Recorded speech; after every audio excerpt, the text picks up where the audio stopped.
Okay. You are some kind of giant. So you're a guy, you're some guy, like to me you'd just be some guy. But out in the world you're some kind of big giant. And your wife stinks like shit.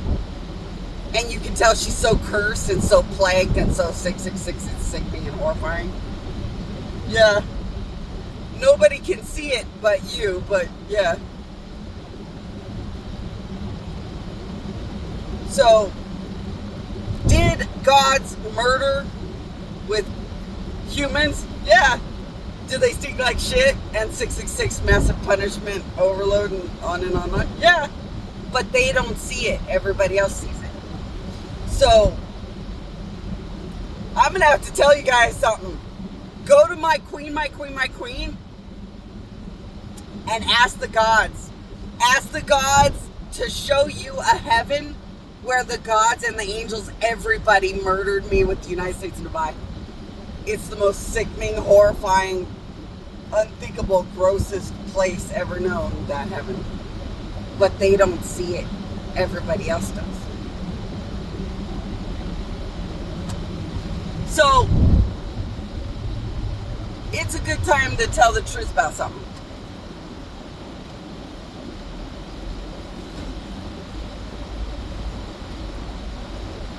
There's one moment of honesty that's worth telling you guys about. So,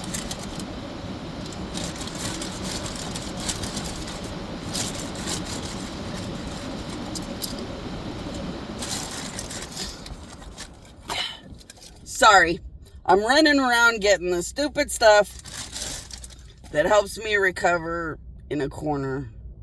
I can barely walk. The suffering's really bad. And it's a good time to talk to you guys about something. Yes, gods used the power of God to make the United States and Dubai seem power of God elite while they murdered me for a living. And they're paying for it on overload today. In addition to their unlimited death and more for what they've done altogether. This is the day where dead, altered victims are treated like pure guilt if they wouldn't get off the gross criminal channels. Today is where gods are treated more sickening than all things that have ever been treated sickening. Overusing the power of God I originally created to glamorize two countries murdering me for a living. This goes really, really badly from now on. It always did, whether you knew it or not. So see, the only ones that survived kind of gave a shit about looking back and trying hard to be good the whole time. The rest kind of just end up real stinky, shitty, dead things.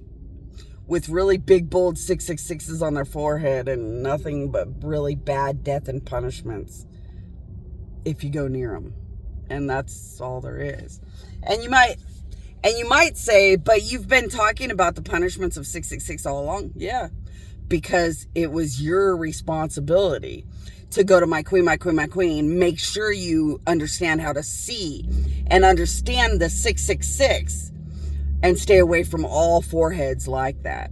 So I have been harping about 666 because as children of God, that makes it your responsibility as children of God to run to my queen, and find out from gods and angels and more how to identify 666 and stay away from them and be proactive to avoid such sickening, overdone punishments constantly. This is a sad day where people were death-altered victims. They were death-altered victims. They were given no freedom. But now they fell so in love with crime, they can't get out or live or survive or live on. So they will become part of the dead, zombie apocalypse, murder-happy weirdo people. Because they committed too much crime and the gods won't give a shit anymore.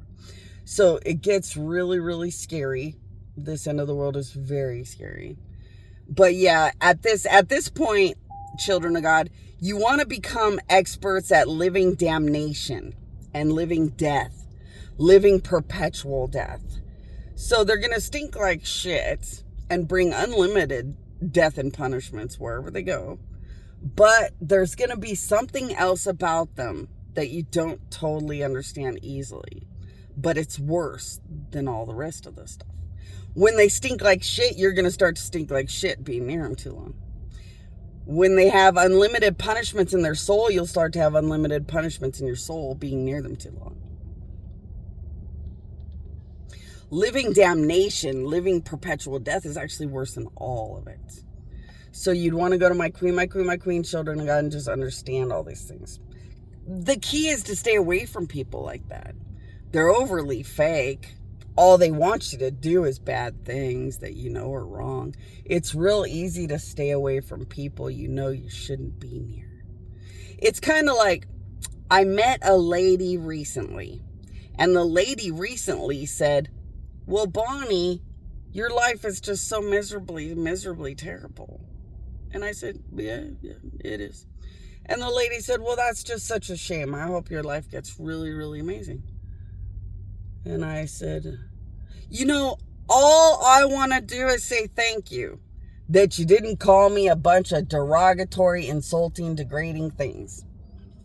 Because one day you're going to find out I wasn't going to rise above a goddamn poverty or death or one goddamn problem I have until I kill shit like you just don't want to understand.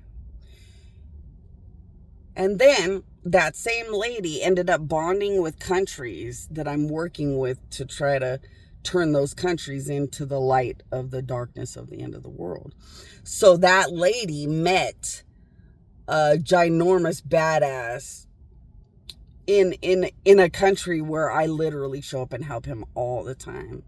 And that lady got to see that these countries and tons of people keep me in death and poverty and suffering and whatever gross shit they want to dish out.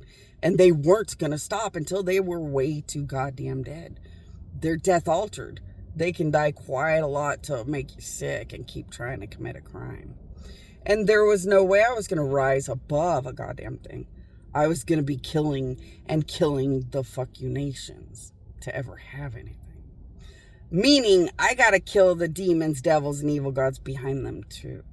Unthinkably, without mercy or limitation, until I just am free for a reason. That lady looked at me and said, wow, you must be so tired of people acting like you have options when you have absolutely none. Except to kill your way out, which is a horrifying option.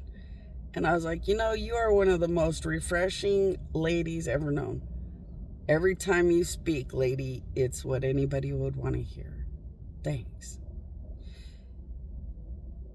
Don't look around. There's no options worth finding unless you find them through my queen. Just stay away from bad things because gods won't give a shit any which way.